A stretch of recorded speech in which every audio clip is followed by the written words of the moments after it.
সব বলার অসফলের কি মানে ওনারা তো সুযোগই দেওয়া হচ্ছে না। সবাই মিলে যদি সুযোগ দিত তাহলে বুঝতে পারতাম কোনটা সফল আর কোনটা অসফল। কোন তো সফলই দেখতেছি না, জিনিসপত্র তো দাম বেশি। বছরে কোনো সফলতাই আসে নাই। আমাদের ছেলের হত্যার এখন পর্যন্ত বিচারই পাই নাই, আসামি দইরা ছাইরা দেয়। কালের কণ্ঠের নিয়মিত আয়োজন জনতার কণ্ঠে স্বাগত জানাচ্ছি আমি মাহদি হাসান। আমাদের আজকের জিজ্ঞাসা, এক বছরে অন্তর্বর্তীকালীন সরকার কতটা সফল আর কতটা ব্যর্থ হয়েছেন এ বিষয়ে আজকে সাধারণ মানুষকে প্রশ্ন করব, তাদের অভিপ্রায় জানার চেষ্টা করব।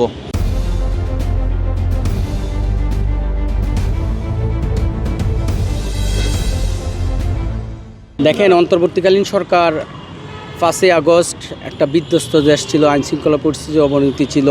সেই জায়গা থেকে ফ্যাসিস্ট হাসিনা পতনের পর উনি ডক্টর মোহাম্মদ ইউনূসের নেতৃত্বে অন্তর্বর্তী সরকার গঠিত হয়েছে 8ই আগস্ট 2024। তারপর থেকে এখন পর্যন্ত অন্তর্বর্তী সরকার কিছু কিছু ক্ষেত্রে ব্যাপক সফলতা দেখিয়েছে, আবার কিছু কিছু ক্ষেত্রে দেশের ব্যাপক ঘাটতি, সরকারের ব্যর্থতা আছে।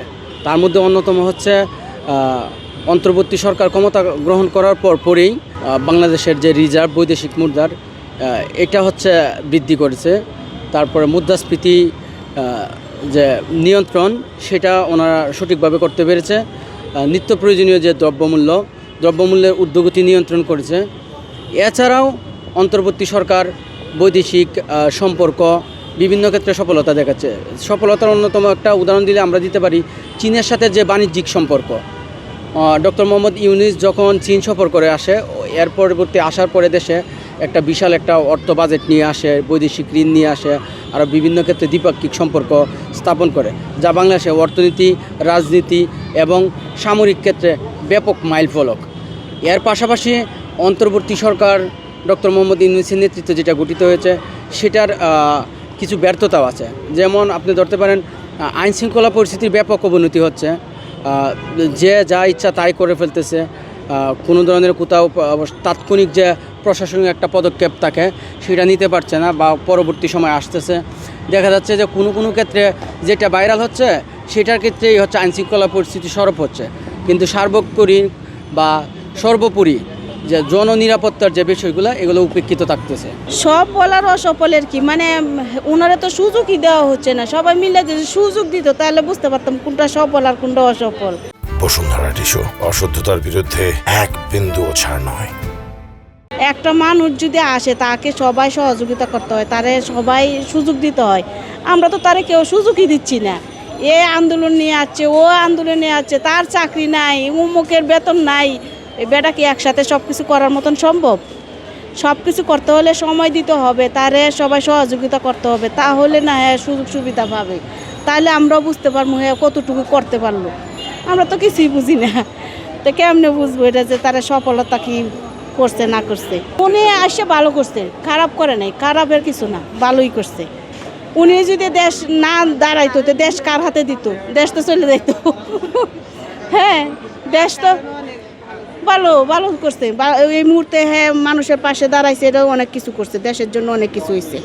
এটা উপকারী হয়েছে, অপকার হয় নাই। কোন তো সফলই দেখতেছি না, জিনিসপত্র তো দাম বেশি। 1 কেজি ভেন্ডি তো 80 টাকা দাম। তারপরে দিনে পেঁয়াজ তো আগে ছিল 40 টাকা, এখন হয়েছে 100-এর উপরে। তাহলে কিভাবে সফল হইলো কম? সব কিছুরই দাম বেশি, সবই দাম বেশি। কোন জিনিসটার দাম কম? সব জিনিসেরই দাম বেশি। প্রশাসন তো নাই, তারা যাতে একটু জ্বালা যাতে করতে পারে, তারা যাতে একটু দেখাশোনা করে তাইলে তো হয়, কিন্তু তারা তো আসেই না।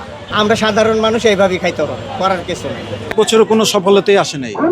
আমাদের ছেলের হত্যার এখন পর্যন্ত বিচারই পাই নাই, আসামি দইরা ছাইরা দেয়। তাইলে আমরা কি আশা করি? এই উপদেষ্টাদের কাছ থেকে কি আশা করি? এই 1 বছর ধরে কোনো বিচারও হইতেছে না এবং আসামিকে ধরে ছেড়ে দেওয়া হচ্ছে। এখন এই কি আশা করা যায় সরকারের, অন্তর্বর্তী সরকারের কাছ থেকে? আমাদের ছেলের হত্যার বিচার চাই, এই আশা আমরা রাখি। দেশে বিচার তো পাচ্ছি না, পাশাপাশি দেশে যে হযবরল অবস্থা পাবো কিনা জানি না, কবে পাবো আজও জানি না। এই শহীদের বাবা হিসাবে আর এই মিডিয়ার কাছে, এই সারা বাংলাদেশের কাছে আমাদের একটাই দাবি, যাতে আমাদের ছেলের হত্যার বিচার পাই, এটাই আমাদের দাবি। এখন পর্যন্ত আমি আমার ছেলের হত্যার বিচার কোনো আশার অনুরূপ কোনো ফল দেখছি না। পুলিশ চরম ব্যর্থতার পরিচয় দিয়েছে এবং আদৌ পাবো কিনা আমার ছেলের বিচার তা নিয়ে সন্দেহ আছে। এখন পর্যন্ত পুলিশ কোনো অগ্রগতি হয়নি, বরঞ্চ পুলিশ প্রশাসন এবং আন্তর্জাতিক ট্রাইব্যুনাল তারা আমাদের পরপর বাড়িতে যাচ্ছে, নানান কথা বলছে এবং বলছে যে আপনারা আশায় থাকেন, আমরা মামলা আপনাদের নামে করব, যারা এই হত্যায় জড়িত আমরা অবশ্যই বিচারের আওতায় আনব। এটুকুই আমাদের সান্ত্বনা দিচ্ছে। কিন্তু আমাদের মনে হচ্ছে এই সরকার চরমভাবে ব্যর্থতার পরিচয় দিয়েছে। পুলিশ প্রশাসনও কোনো অগ্রগতি নেই।